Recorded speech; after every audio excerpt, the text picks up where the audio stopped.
Ils sont venus pour une prestation de serment d'officiers de police judiciaire. Vous savez, les commissaires de police, comme les officiers de police, comme aussi peuvent l'être certains autres membres de la police, ils doivent prêter serment et c'est impératif dans le cadre de l'exercice de leurs fonctions. Aujourd'hui, j'ai conduit les commissaires qui servent dans la région, le commissaire qui est au niveau de Rosso, le commissaire qui est à Richard Toll, la nouvelle commissaire qui est au niveau du commissariat de Lille et son adjoint, ainsi que le commandant du corps urbain, du commissariat central. En même temps, le serment a concerné le chef de la brigade des stupéfiants. Voilà, c'est la deuxième fois d'ailleurs que les jeunes commissaires affectés dans la région et certains officiers viennent prêter serment. Il reste à préciser que cette prestation de serment était programmée le 4 dernier.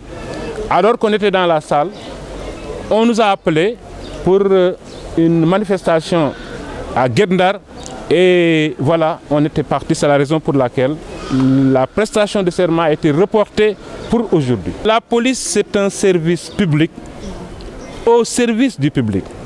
C'est le public notre raison d'être. Sans le public, on ne peut rien faire et c'est pour le public que nous sommes là. Nous tendons nos mains, nous ouvrons nos portes tout en sachant que rien ne peut se faire sans la collaboration du public. Le respect de la personne humaine, dans sa dignité, dans son amour-propre, on peut faire le travail tout en respectant l'individu. Ils ont une formation solide à l'École nationale de police, mais auparavant, ils ont cheminé de l'écolier à l'université et ils ont les plus grands diplômes de l'université. Par conséquent, intellectuellement, ils sont assis. Ils sont très bien formés à l'école. Maintenant, le terrain commandera la suite, mais ils n'ont qu'à travailler en respectant les textes. La police est régie par des textes. Le commissaire est régi par des textes. Il respectera les textes, mais il respectera aussi la population. xew-xew la boo xam ne day war a am commissaires yi bu ñu leen jàngalee école police ba ñu génn dañu war a prêter serment wante prestation serment bu commissaire dañ koy jëlee ci audience civile ci tribunal de grande instance. amoon na vague bu ñu fi defoon mois de mars bi passé ñeenti commissaires yu nekkoon ci région bi prêter nañ serment parce que dañ leen affecté ñuy soog a door fi il faut ñu prêter serment ñii ñëw tamit prêter waale serment kon nag serment bi dafay obligation pour que commissaire bi officier police bi ak képp koo xam ne am na qualité officier de police judiciaire mu def ko. tey nag ñu ngi kontaan bi ñëwee ci tribunal bi ubbil ñu seeni bunt yaatal ñu teral ñu def seen devoir tamit ñu ngi leen ci sant bu baax.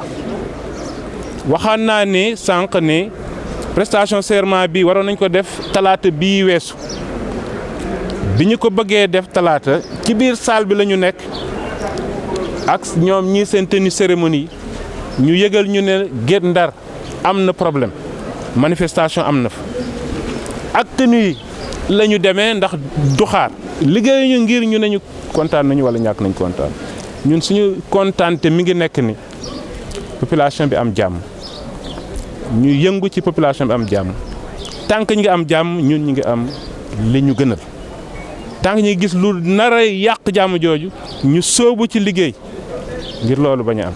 police service la boo xam ne ci nit ñi lay liggéey ci population yi lay liggéey ki nga xam ne yaa ngi liggéey ci moom da ngay yaakaar ni war na la mën a jàppale ndax li mu bëgg nga jàppale ko ci ñun mënuñu dem te population bi jàppale wuñu kon ñi ngi tàllal loxo population bi dinañ xamal ne ñun seen soxla la ñuy jaamu loolu la ñu fi indee wante nag nañ ñu comprendre xam ne amuñu ay ennemis seen kanam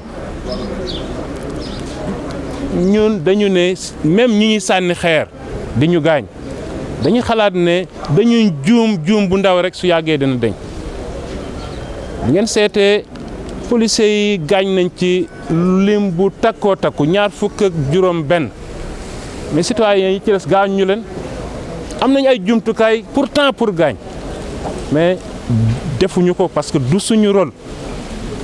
dinañu jéem a défendre wante suñu rôle du gaañ citoyen bi nag su xamee ni police bu dëkkam la policier bi nekk ci disposition war ko jàppale su ko gaañee pertam la rek ñu xalaat ne ci population yi nañ jàppale seen police.